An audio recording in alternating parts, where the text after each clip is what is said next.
prepared for it. Thank you, Heather, and good evening, everybody. I don't seem to be able to request control, so I'm going to use this virtual clicker, and if somebody could move the slide on every time I do the click, then that would be great. So for those of you that don't know me, my name's Mark Shorrock. I'm the CSO at Sweet Squared, and basically that means that I look after the teams that operate in the different sales channels that ultimately get the product to you guys.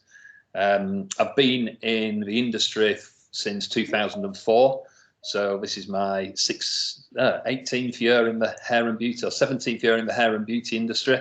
I've mostly been involved in hair. Been involved with Kevin Murphy, Orbe, Living Proof, American Crew, and all of these kind of hair brands have gone on to become really big and successful hair brands. The great thing about the thing that I really enjoy about being involved with Nimue is it's actually quite similar. What we're doing, we're selling professional products, of course, but we're also selling systems of retail products for consumers to use at home. I'm really excited to be part of this, and I love working with the Nimue team, and I have to say I'm also in awe of you guys who really did an awesome job during lockdown. So huge congratulations and well done.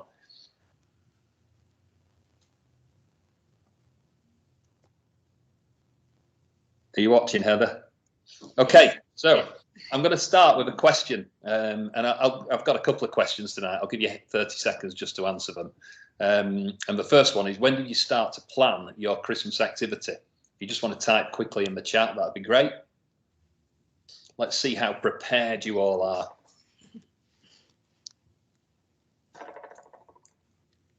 I'll go first and put.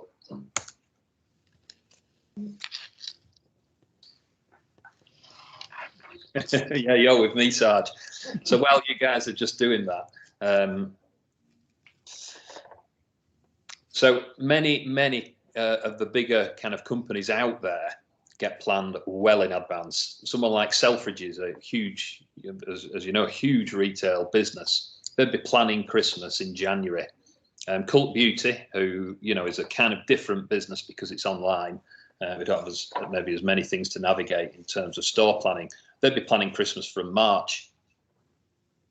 And actually at Sweet Squared, we also start thinking about Christmas at March.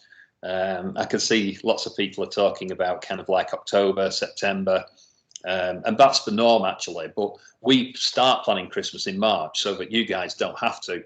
And then when we have everything ready for you, it's in a really good place.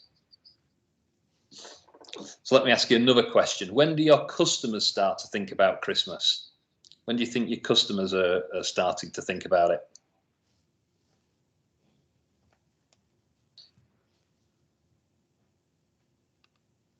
September, October, November. Okay, all great answers. You're going to fall into a particular category when I tell you this. So research suggests that most people start to think about Christmas when the clocks go back. And the reason for that is that there's a kind of fundamental change in the time that you're at home. It's always dark. You're looking out of your windows and things are illuminated. So that research suggests that people start to think about Christmas when the clocks go back. You'll also start to see that lots of the the big players like Asda's and John Lewis and Marks and Spencer's, they've probably got Christmas stuff on the shelves now, and very soon you will start to see all of their activity kind of coming alive on TV or in store.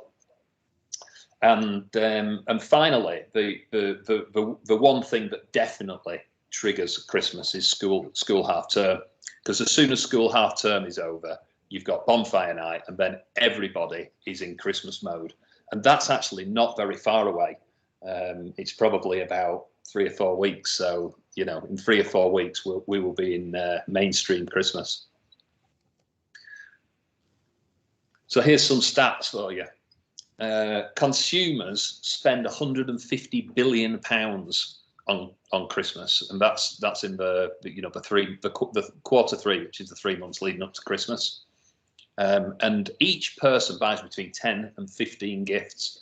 So if you think about, you know, all of the people that you maybe buy for, I'm sure you could count 10 or 15 people.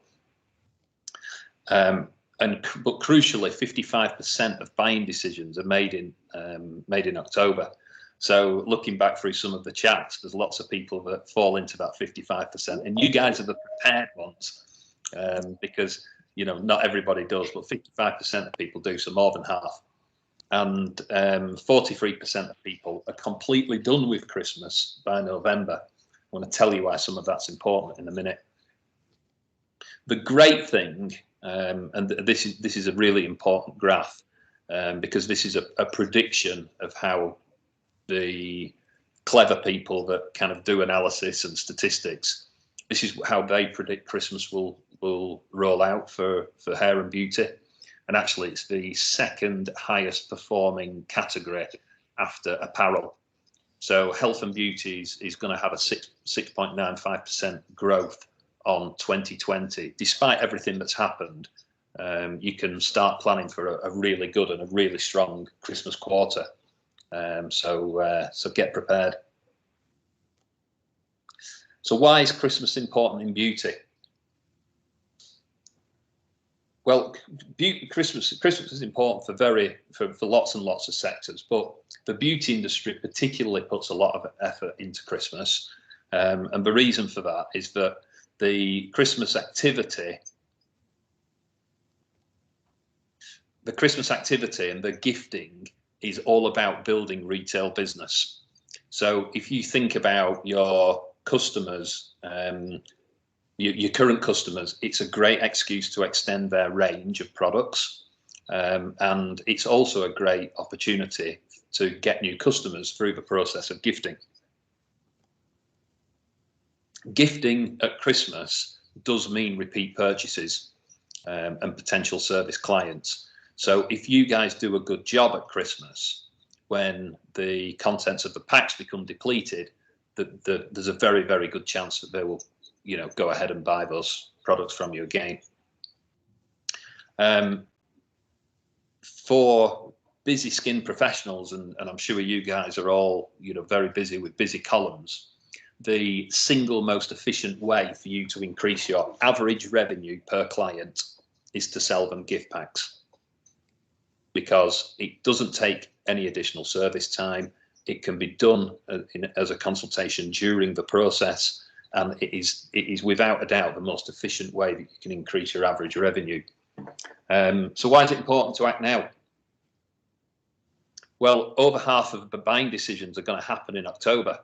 So we present this to you now so that you can get on board and get started. And crucially, you will probably see your clients twice before Christmas. Now, some people will decide what to buy mentally, and then they'll come back and buy it. So for you to have the chance of presenting Christmas to your clients, and then for them to, you know, make that as a consideration and come back, you're probably going to see them twice before Christmas.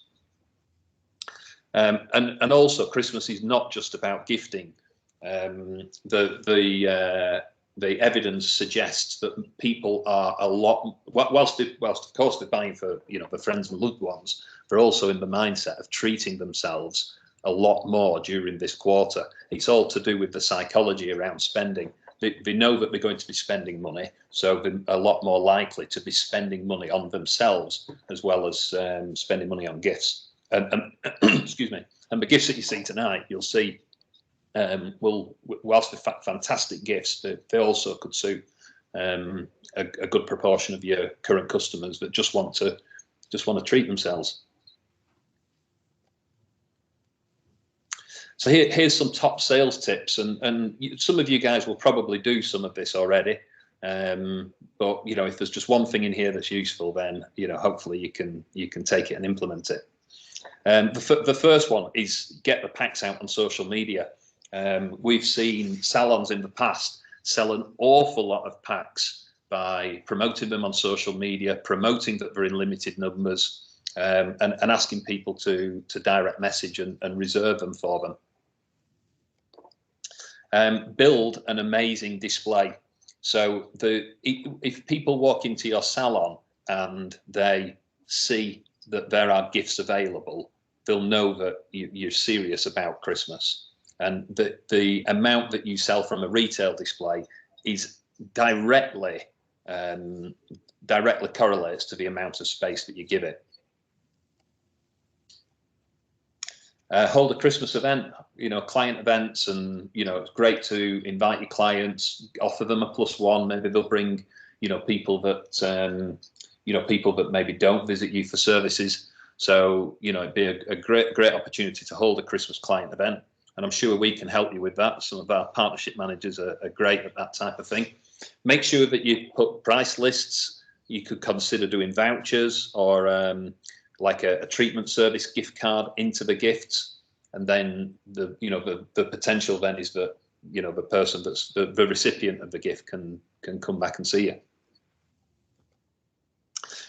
One of the big things that we see that we don't see people doing is a proper brief to the team. So if you guys have got multiple team members, the best thing you can do is sit them down and let them know what the packs are, how much they are, who they're for, how to approach a conversation with a client about them, and hold like weekly review meetings on the Christmas gifting program. I can't impress on you enough how important that briefing of your team is. And know your customer. So one of the great questions to ask one of your customers is, who do you struggle to buy for? One of the gift packs which is on my Christmas list which is a guy's pack. Men are really difficult to buy for in a lot of cases. So one of the best questions you can ask your customers is, who do you struggle to buy for? And set goals. Could you challenge yourself to sell a gift per day? Doesn't sound that much, but unless you kind of set a goal and have a something that you can celebrate, then quite often you can go 2 or 3 days and forgotten to talk about gifting. So set goals for your team, and be realistic about them, but it will make a difference, as I'm about to show you. So there's lots and lots of talk in the press about passive income. Has anybody heard of passive income? Just a simple yes, no would be great.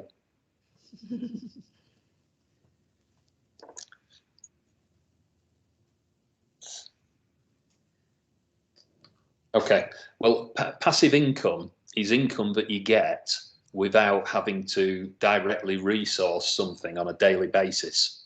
So retail products for you guys is a really good example of passive income. If you build a really strong retail business, even if you shut the doors for a month, people are still going to come in and buy the products for you. So working hard on retail and gifting is just an extension of that, can give you a really good, strong passive income on top of all of the services that you offer. My slide seems to have stuck, or my assistant isn't watching the clicker. So let me just indulge me while I give you some maths. So from today, there's approximately 58 days before Christmas. So if you sold, and this is based on an average, if you sold a gift pack every day, if you challenged yourself to sell a gift pack every day, that'd be approximately £3,000 in revenue and £1,500 in profit. Now, but it's not just about that, because if half of what you sell is re-gifted and you've sold 58, 60 packs, that's 30 potential new clients for the new year. And if you make a good job of putting in gift cards or price lists or vouchers or whatever, then that is a very, very realistic possibility. But also from those gift packs, there is at least 150 potential repeat purchases in 2022. So people that have bought the packs, indulged themselves in a product they haven't bought before, because they've treated themselves because it's a final quarter, or they've been bought something by a a loved one that's made a difference to them, then there's a potential for 150 repeat purchases in 2022. And assuming that those products are bought twice a year at an average price of £40, that is approximately £12,000 in revenue and approximately £600 in gross profit. That's what a successful gifting operation at Christmas can mean. And these aren't inflated figures. These are genuine figures based on our success with products in the market. And that's me. You can screenshot my details. I am available all the time for customers. If you want to talk about anything that I've covered tonight, please feel free to email me. You can call me anytime, apart from after 4 o'clock on a Friday, because I like to have a drink. Yeah.